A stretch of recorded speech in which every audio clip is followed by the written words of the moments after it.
I guess it's fair to say that even with the comments, though, and even if the direction wasn't necessarily different, the markets are still having to digest, if you will, a much steeper, a much more accelerated rate path than they thought was the case a week ago, a month ago, or 3 months ago. So I think there still is that adjustment taking place. I think the key question for the direction of the markets is going to be, when does that process stop? When have we sufficiently fully priced in where rates are going to be in a year? And I think once that happens, and hopefully that soon, then I think we'll see a real stabilization in markets. They'll start focusing on earnings again, and then we'll see some appreciation.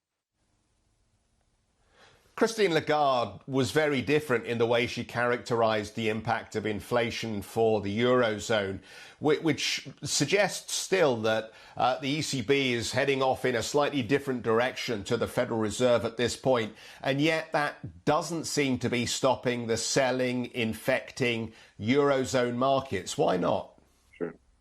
Well, we all appreciate that when it comes to, I guess, global bonds, Treasuries still very much set the lead.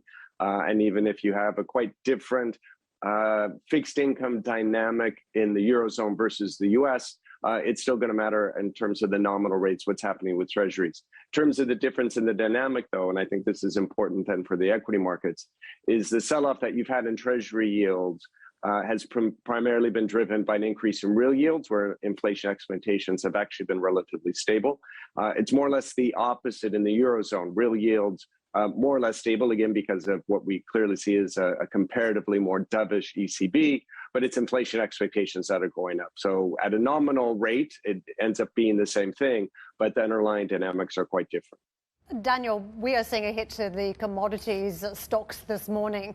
This has been an area where investors have been keen to protect themselves, hedging around the inflation story. What does the outlook look like for these stocks if we are going to see 50 basis point rate moves by the Fed?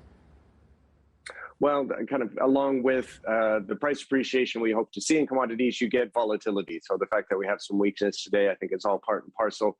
Fundamentally, we're still bullish on the outlook for commodities. We think we certainly still have significant demand, even with policy rates going up. We, are still quite a ways away from neutral in terms of policy rates. So certainly not at a point where you're really going to see demand destruction.